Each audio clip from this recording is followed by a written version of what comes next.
esse negócio de profeta, esse negócio de apóstolo, é tudo enganação, tudo coisa para te manipular, para te fazer ficar refém de homens e a sua espiritualidade não ser a sua mesmo? Olha, não é bem assim. Muitas vezes é, mas não é sempre assim. Vamos lá.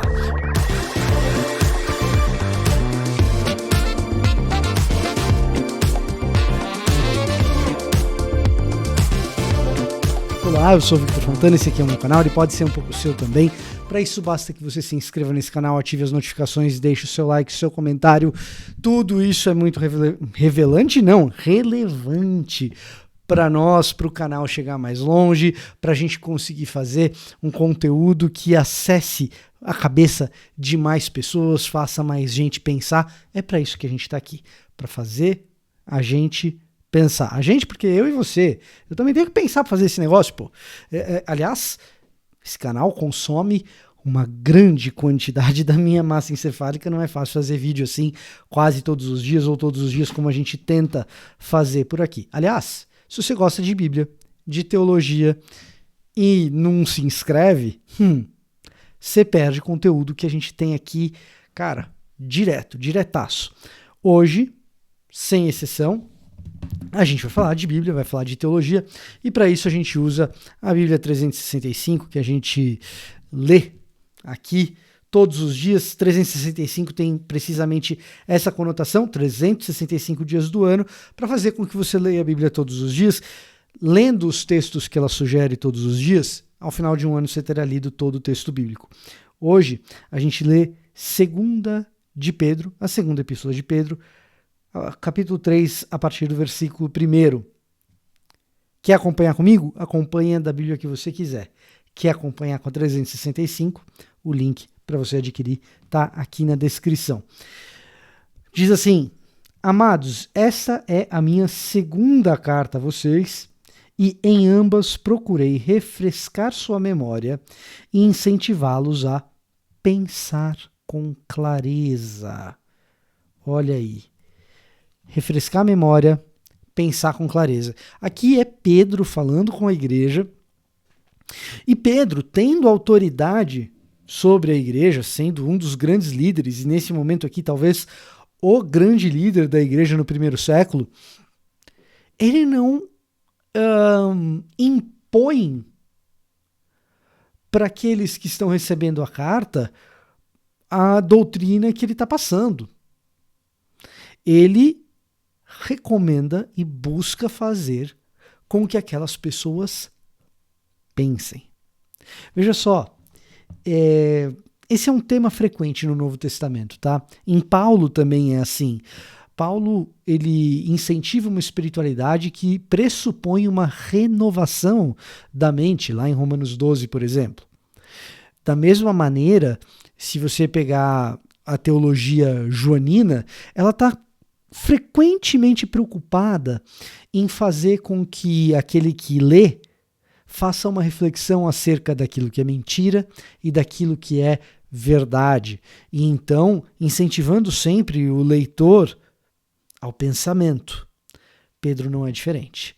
Pedro, assim como Paulo, assim como João, nessa tônica comum do Novo Testamento, ele está profundamente interessado num público que pensa e que cultiva também um dos aspectos do pensamento, que é a memória. Então, essa é a segunda carta que Pedro escreve, e ele faz questão de explicitar a sua intenção, tanto nessa carta quanto na carta prévia, na primeira, de que o intuito é refrescar a memória para que se possa pensar com clareza.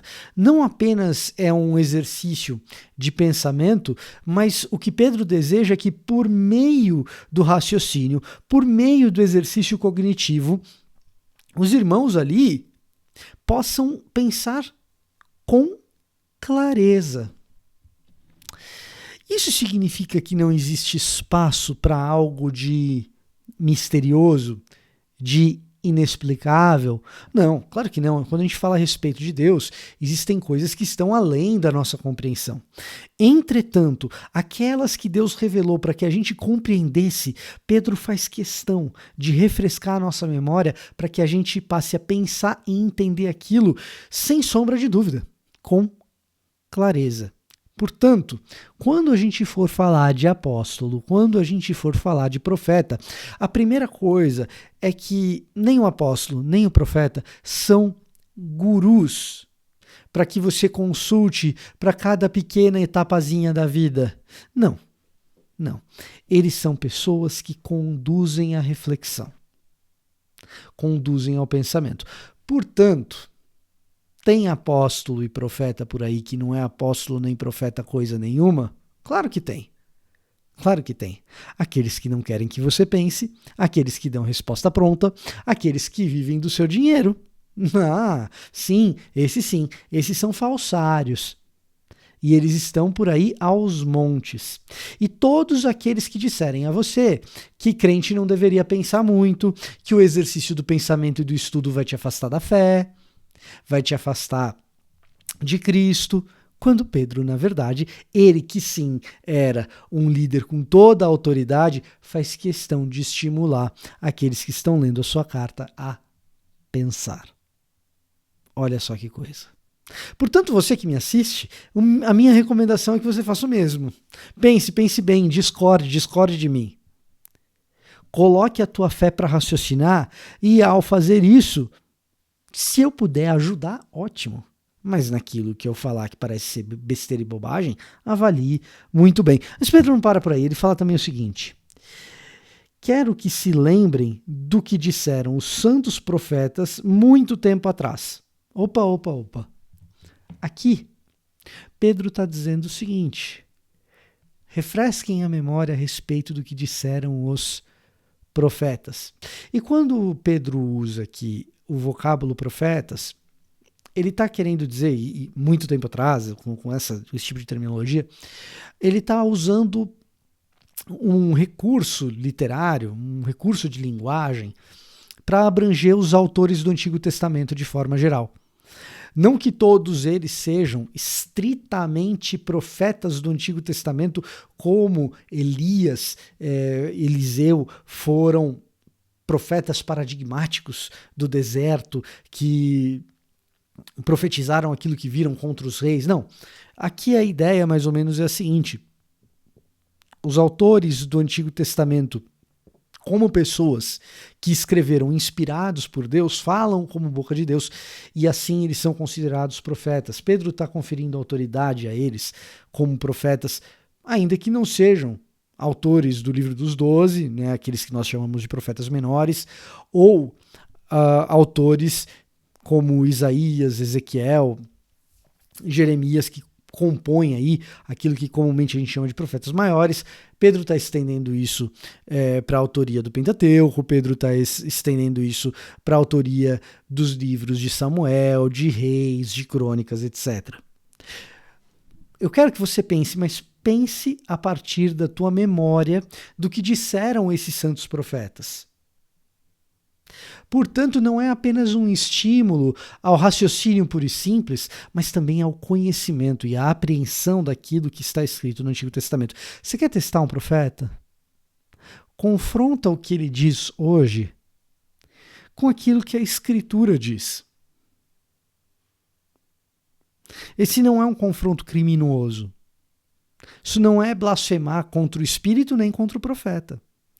Isso é trazer à memória, como Pedro incentiva, aquilo que os santos profetas de muito tempo atrás disseram. Refresca a tua mente com aquilo que está na Escritura revelado. E do que ordenou o nosso Senhor e Salvador por meio dos apóstolos que lhes enviou. E aqui Pedro não está falando dos apóstolos no tempo moderno que nós temos até hoje, em que pese eu não gostar muito da nomenclatura quando alguém chama a si mesmo de apóstolo. Mas veja só, Pedro está dizendo o seguinte: lembrem do que disseram os profetas, lembre da mensagem de Jesus Cristo, que chegou até vocês por meio dos mensageiros dele. É disso que Pedro está falando. Apóstolo e profeta é gente que serve para te manipular? Se for falso profeta, se for falso apóstolo, muito provavelmente. Se for gente que diz assim para você, lembra da Escritura e pensa, aí a história é outra.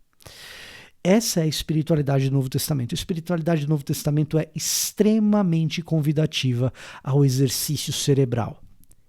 Uma fé meramente emotiva, embora a emoção tenha seu espaço.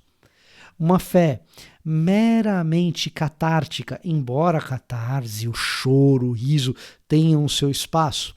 Uma fé que se baseia em achismos não é a fé do Novo Testamento. A fé do Novo Testamento é aquela que te desafia a constantemente lembrar, refletir, pensar e assim alcançar a maturidade cristã no Evangelho. Esse era o meu recado para hoje. Eu vou ficando por aqui. Até a próxima.